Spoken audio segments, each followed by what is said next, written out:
Moving on to an onion, we have the top of the onion, which is the shoot, and the bottom of the onion, which is the root. We're going to slice and dice this onion. What we do is we take off the shoot, tiny bit of the shoot, and then we cut straight down the root, keeping the root intact. We need the root to keep the onion all together, make it easier to slice and dice. Get rid of the papery outside, and I usually take off the top layer of the skin as well, just because sometimes it's a little bit tough and it's not worth cutting in case it doesn't taste nice or it's a bit chewy. So we leave this root on like that. We leave it on, we don't cut it off because it's easier to keep our onion together. And I'm going to slice this onion first. Same motion again, roll slice, claw with the left hand, and that basically, your knife should be sharp enough just to cut straight through that without any fuss. When you get to the end, just flip it over so you've got the flat surface again, and that just slices off on that direction. That's a really easy way to slice an onion with a sharp knife. Then how to dice your onion. You're going to do the same thing, take off the outer papery skin and the top layer of the onion, leaving on the root. Okay.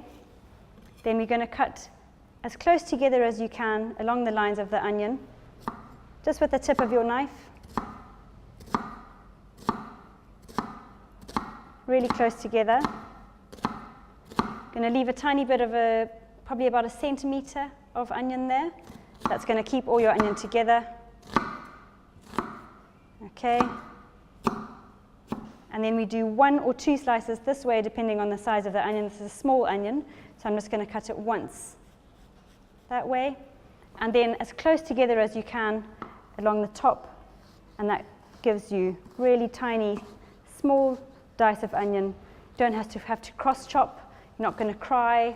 It's really easy when the onion stays together if you keep on that root, and that's the end of your diced onion. Okay, I'm going to be showing you now how to use the paring knife and how to concasse or concasse a tomato. We're going to remove the eye from the top. It's a really nice sharp point on the paring knife, which easily removes the eye from the tomato. Pop that out. We're going to cut the tomato into 4. Really nice sharp knife, slices through really easily. These are called cheeks once we've taken out the seeds.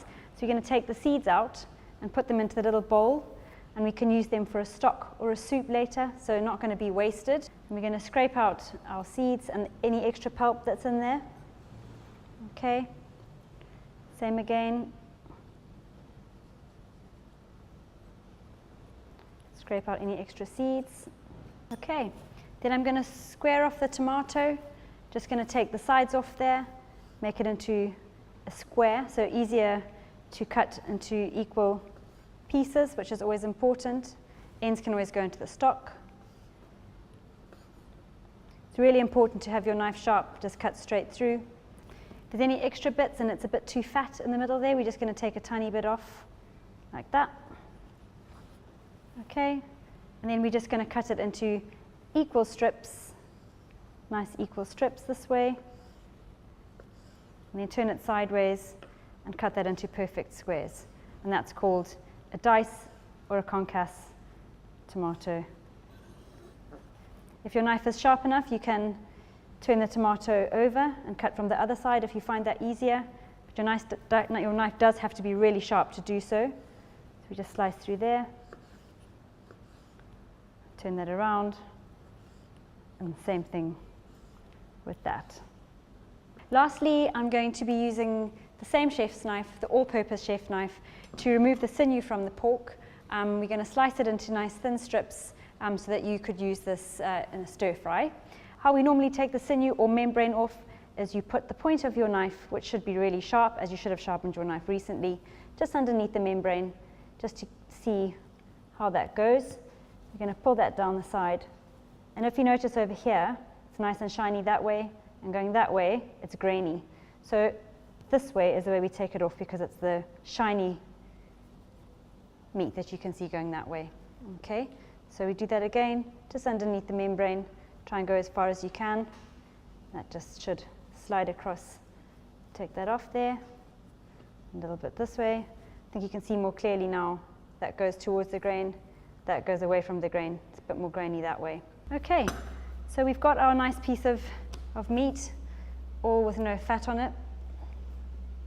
Okay, and I'm basically going to cut down that way, which goes against the grain of the meat. If you cut this way, it's not going to tenderize it when you cut it. So the point of cutting against the grain is to help to tenderize the meat when you cut it into slices. So I'm going to go really thin, probably just about almost a centimeter, half a centimeter to a centimeter, and just cut down there, just into little scallops if you like. There you go, I'll do that. You could just fry these like that. If you don't want to do a stir fry, you just want to fry thin pieces, that's perfectly fine. And then we just have to slice it lengthways to make long strips for a stir fry. I like my strips quite small because I think it's just easier to bite through. So I'm going to cut them into 3, but you could quite easily cut them into 2 if you prefer bigger pieces of pork. So all 3, there we go, all nice and cut. Literally it just needs to go into a bowl with some oil, salt and pepper, a bit of lemon juice, and that can go straight into your pan with your stir fry. I hope that you've learned something from this, and as you can see, with a sharp knife, slicing, dicing and chopping can be really easy, and with practice, as practice makes perfect, your cooking time will be halved when you get good at your knife skills. Thank you for watching.